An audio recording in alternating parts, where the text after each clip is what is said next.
Donc on enchaîne sur un Tool Talk de Nexmo. Nexmo, c'est un fournisseur de solutions télécom qui vous permet en fait de faire de la vidéo, d'envoyer des SMS et de faire des appels téléphoniques sur votre produit.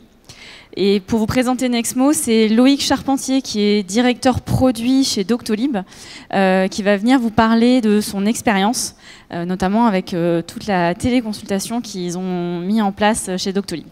Donc merci d'accueillir Loïc sur scène.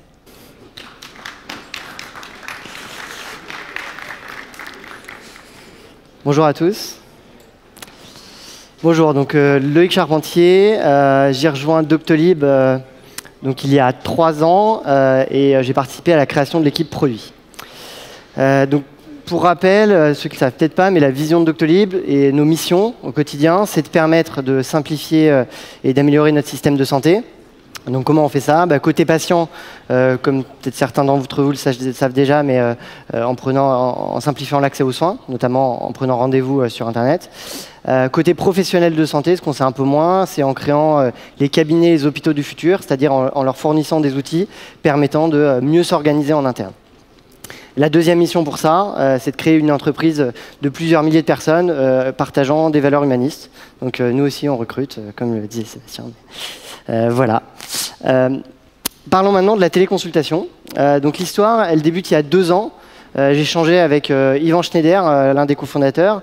Et à l'époque, je me disais que si on devait lancer un tel produit, j'aurais vraiment envie d'y participer parce que ça rentre complètement dans les missions de Doctolib que je vous présentais juste avant. Et puis finalement, la loi sur la téléconsultation a mis un petit peu de temps à sortir. Et puis finalement, en septembre 2018, c'est officiel, la sécurité sociale rembourse la consultation vidéo au même titre qu'une consultation classique. Et donc c'est pour Doctolib, c'est l'occasion, c'est le moment de lancer ce produit.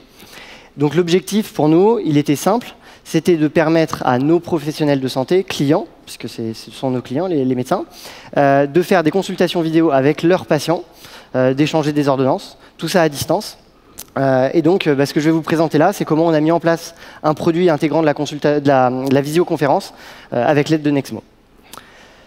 Donc sur ce projet, comme je vous disais, la loi en fait elle est sortie un peu rapidement et donc on avait comme des objectifs de lancement et des timelines assez courtes. On voulait avoir une démonstration disponible au bout de 2 semaines pour pouvoir le présenter, itérer avec nos utilisateurs. On voulait avoir un produit utilisable au bout de 2 mois. Et donc pour ça, sur la partie vidéo, en fait il y a un standard qui domine le marché qui s'appelle le WebRTC. Ce standard, en fait, ce qu'il y a comme avantage, c'est que déjà il est accessible via les navigateurs Internet, ce qui permettait de rendre accessible facilement ce produit. Et donc on décide d'utiliser ce standard. Ensuite, le deuxième choix qu'on avait à faire sur la partie vidéo, c'était est-ce qu'on le fait nous-mêmes ou est-ce qu'on fait appel à un prestataire vidéo? Sur ce point-là, vu le délai, vu la complexité de mise en place de la plateforme dont on a besoin derrière, de l'infrastructure, on décide de passer par ce qu'on appelle un Video Platform as a Service, VPaaS. Et donc, je vais vous présenter comment on a fait le choix de ce prestataire. Donc, les critères de choix, pour nous, c'était, première chose, c'était l'intégration. C'est-à-dire qu'il fallait que ça soit simple à intégrer, qu'on puisse être accompagné. Le deuxième, c'était sur la partie confidentialité. On est dans le secteur de la santé, donc un enjeu très fort de confidentialité et de garantie de sécurisation des données. Notre troisième critère, c'était un monitoring simple et accessible de l'expérience vidéo. Bien évidemment, on ne va pas pouvoir enregistrer et consulter le contenu des échanges. Et donc, il fallait qu'on ait un outil qui permette de monitorer tout ça sans pouvoir regarder les vidéos elles-mêmes. Donc, en termes de fournisseurs, en fait, il y a pas mal d'acteurs qui proposent ces solutions, vidéo, SMS, voix. Dans le secteur de la santé, en fait, il y a 2 acteurs qui sont massivement utilisés par les différents acteurs, enfin, mondialement, on va dire. Et donc, c'est Nexmo et Twilio. On a fait le choix donc, de Nexmo, et du coup, je vais vous expliquer pourquoi on les a choisis.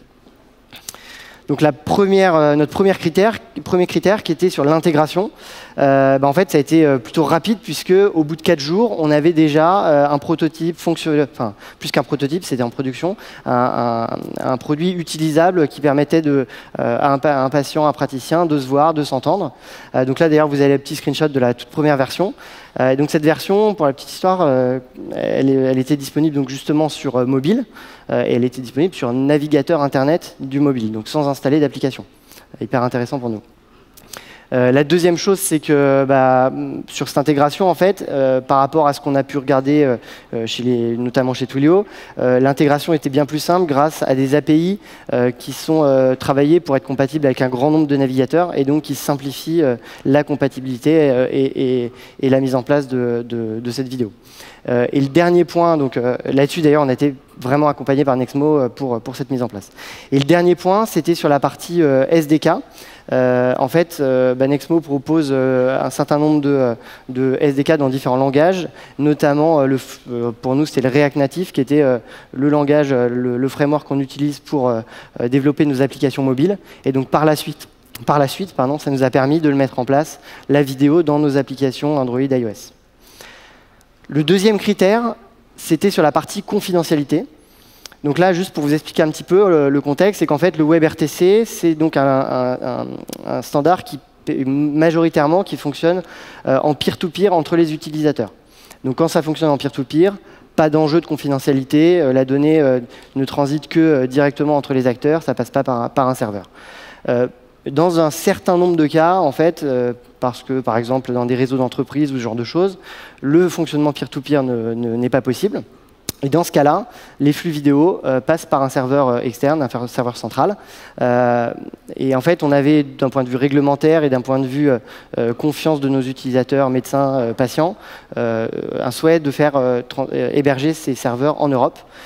Et en fait, Nexmo, c'est ce qu'ils proposent avec leur solution entreprise, c'est d'avoir des serveurs situés en Allemagne. Et donc ça, c'est un élément clé aussi de rassurance pour nos patients, nos praticiens et pour être compliant. Enfin, le dernier critère très important, c'était la partie monitoring. Et là-dessus, en fait, Nexmo propose ce qui s'appelle le Session Inspector. C'est un outil qui va pouvoir en fait, nous permettre de suivre les différents événements, et la qualité et le déroulement d'une consultation, d'une visioconférence entre les différents participants a posteriori. Et donc, en fait, cet outil-là était très pratique, notamment au démarrage. On avait des comportements un peu inexpliqués qui étaient remontés du terrain et grâce à cet outil, en fait, on a pu comprendre exactement ce qui s'était passé et en déduire les corrections à mettre en place. Pour rentrer un petit peu plus dans le détail du monitoring, en fait, nous, comment on a mis en place notre propre monitoring? On utilise donc d'une part l'outil Nexmo, qui nous permet d'avoir une visibilité sur le volume de consultations, volume de vidéoconférences qui ont lieu, la qualité des vidéos qui sont échangées, de s'assurer d'avoir les remontées d'erreurs qui peuvent avoir lieu. Et donc avec toutes ces remontées-là, ça nous permet ensuite de suivre sur certaines consultations, de voir ce qui s'est passé et de rentrer un peu plus en détail pour bien comprendre le comportement des patients, des praticiens. Et en fait, on a couplé ce monitoring technique avec un questionnaire de feedback. Donc, vous voyez le petit screenshot au milieu. En fait, ce qui se passe, c'est qu'à la fin de chaque consultation vidéo, on demande aux patients et aux praticiens de nous faire un retour sur leur expérience, audio, vidéo, et aussi sur l'expérience de la consultation médicale elle-même. Et donc en fait, c'est en combinant ces deux retours-là, deux types de retours, qu'on arrive à avoir une vision assez claire et une image assez claire de ce qui se passe, de ce qui se déroule, et ça nous permet bien sûr d'améliorer comme ça notre produit. Et d'ailleurs, en fait, avec ces trackings précis, ça nous a donné les outils et ça nous a facilité la priorisation des améliorations qui auraient le plus d'impact en fait. Voilà. Donc si je tire un peu les enseignements qu'on peut avoir après quelques mois de lancement, puisque en fait, le produit a été lancé donc, en novembre 2018, c'est que côté patient, praticien, on a des retours qui sont très très bons, ils sont très satisfaits, avec, même si on a eu suite aux différents talks des discussions sur la pertinence du NPS, celui qu'on mesure sur l'intégralité de nos consultations vidéo aujourd'hui est de 70, donc qui est quand même plutôt une valeur assez remarquable. sur la partie médicale, sur le côté praticien, en fait, on leur demande plutôt de juger de la pertinence médicale de la consultation. Et là, ils le jugent pertinent à 95% dans 95% des cas. Donc en fait, là-dessus, j'ai envie de dire merci à Nexmo de nous avoir permis de créer ce produit dont les patients et les praticiens sont extrêmement satisfaits. Le deuxième retour, c'est que si on a, enfin, le deuxième enseignement, c'est que les problèmes en fait résiduels qu'on peut avoir sur notre produit aujourd'hui, ils sont majoritairement liés à des problèmes de connexion Internet. Et en fait, là-dessus, on se heurte un peu à la limite de la technologie WebRTC elle-même, à la qualité du réseau mobile fixe qui peut encore être le cas et poser souci. Et là-dessus, en fait, il y a encore les moyens d'amélioration qui restent à notre disposition. C'est en fait contourner ces problèmes de connexion Internet par une expérience produit un peu différente. Et puis c'est aussi attendre, avec l'arrivée de la 5G, attendre des connexions Internet de meilleure qualité qui devraient donc résoudre ce problème-là. Ensuite, le troisième enseignement qu'on a pu avoir, c'était sur la partie patient, en fait. On avait décidé au démarrage de faire l'expérience, de permettre la consultation vidéo sur le navigateur Internet du téléphone côté patient. Et donc ça, pour nous, c'était une logique gagnante au démarrage, parce qu'en fait, on a pu mettre en place le produit de manière très itérative, avec des mises en production quotidiennes, des améliorations quotidiennes, et sans avoir la problématique de déploiement des applications sur les stores. En revanche, avec la croissance de l'usage, en fait, on se heurte à la variété des navigateurs Internet sur les téléphones, qui sont encore plus hétérogènes que ce qu'il peut y avoir sur les ordinateurs fixes. Et en fait, par rapport à ça, on est revenu sur des applications natives, comme je vous disais tout à l'heure, en fait, avec les frameworks que propose Nexmo. Et donc, c'est là-dessus, en fait, on voit qu'on ne peut pas encore être complètement web sur du mobile. Enfin, en conclusion, si je devais un peu résumer les différentes étapes par lesquelles on est passé pour créer un produit contenant de la visioconférence, c'est qu'en fait, le démarrage, le bootstrap a été vraiment rapide, plutôt simple, plutôt accessible. Et donc ça, c'était top pour le lancement de notre produit. Par la suite, quand on veut offrir une expérience parfaite dans 100% des cas et qu'on a un usage qui explose, en fait, c'est beaucoup plus complexe et ça demande un effort plus important. Donc là-dessus, on continue à travailler sur l'amélioration de ce produit, notamment avec Nexmo. Là, l'exemple que j'ai en tête pour vous donner le genre d'amélioration qu'on peut faire, mais c'est détecter des baisses de connexion Internet et proposer, quand on détecte ça, grâce au service de voix de Nexmo, que les participants soient appelés via un appel vocal directement, pour être mis en relation autrement que par visioconférence. Voilà, juste une petite information que Nexmo me demandait de vous faire part, c'est le fait qu'ils ne font pas que de la vidéo, ils font aussi du SMS, de la voix, du social media. Si vous voulez scanner ce petit QR code, vous pourrez avoir une expérience de comment vous pouvez onboarder vos utilisateurs avec WhatsApp. Donc voilà. Merci pour votre attention. Et puis, je suis disponible pour toute question à côté du stand Nexmo si besoin.